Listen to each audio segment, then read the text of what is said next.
Howdy, howdy. So this is Mash Buttons Monday. On Tuesday, we're going to talk about anti-airs today. Yay! Why is that so important? And we're going to talk about why. The reason why anti-airs are so important is we need to make sure we stop our opponent from overwhelming us. I want you guys to open up a notepad on your computer, or if you're watching this on your phone, maybe get out a pen and paper, and we're going to try something. For this activity, I have one simple task for you, and that is to type out the name of the color that I say. So if I say red, you're going to type out red, and then you're going to press enter and you're going to the next line. And you're going to write down every color that I say, and I'm going to do that for maybe 20 to 30 colors. And you're going to see how many you get correctly at the very end. So no matter what color I say, you write out that color. When I stop, we're going to see how many you got. And 3, 2, 1, go.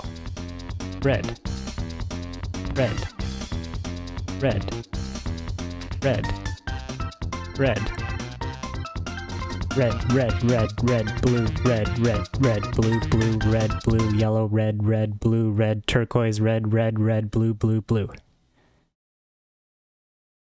That's it. Stop. This is what it feels like when you don't know how to anti-air somebody. If you can process what I'm saying, but you can't type it out, that is exactly the situation you'll find yourself in if you cannot anti-air somebody. You can see them jumping at you, but you cannot respond correctly because you haven't put it into your muscle memory yet. And that feeling of being overwhelmed is exactly what you need to be able to deal with. If we don't have a way to deal with the opponent jumping on us, they're going to do it over and over. As an example, that would be something like, I'm going to play rock, paper, scissors with you, but you don't have access to paper. So what am I going to do? I'm just going to play rock every single time because the game is solved. There's no reason for me to play anything other than rock because you cannot beat me.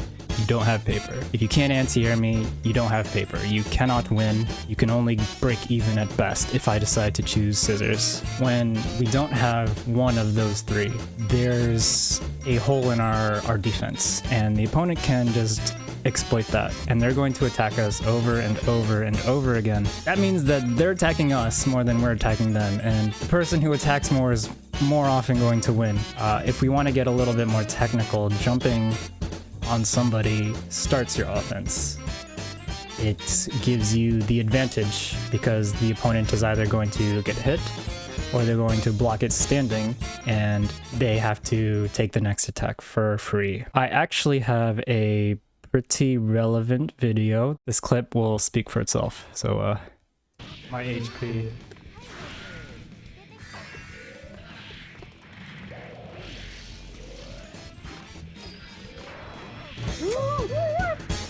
Did you guys see this?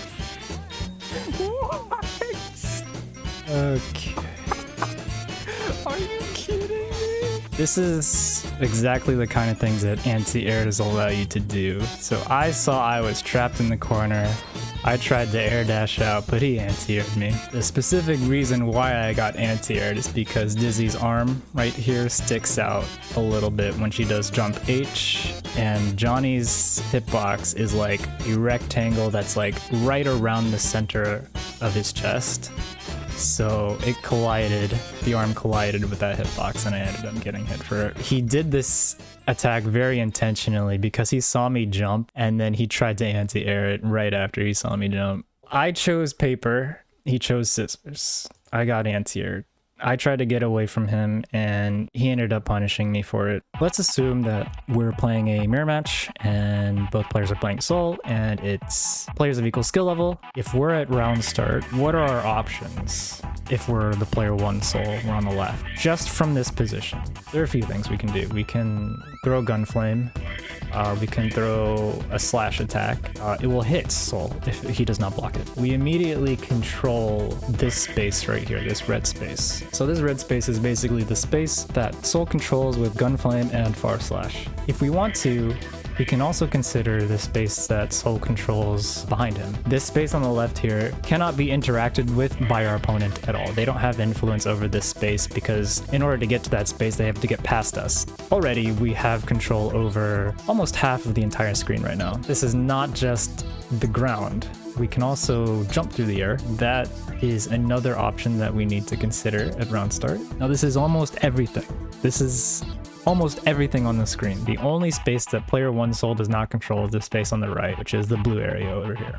Now this purple space represents the space that we both control at the same time. So what happens if the opponent decides to jump into the air and we have a good anti-air game? We remove this space because they're no longer looking to jump at us. So now there's a significantly higher portion of red on the screen than there is purple or blue. The opponent starts thinking about our air options and they decide to anti-air. Well, they remove this option from us and now we're back to even. And neither of us want to jump at each other. So both of us are trying to play this grounded game. The goal is to have an edge over your opponent in one of these spaces. You either take control of the air or you take control of the ground. The state of the game will fluctuate. Sometimes the opponent will not want to jump, sometimes they will. This is what it would look like if we scooted them to the corner and they were afraid to jump out. It's effectively a 100-0 ratio of control, and that's only because we're discouraging the opponent from jumping away. If we are able to control the opponent's air and ground options, that gives us the highest chance of success. Thanks for watching, guys. See you next week.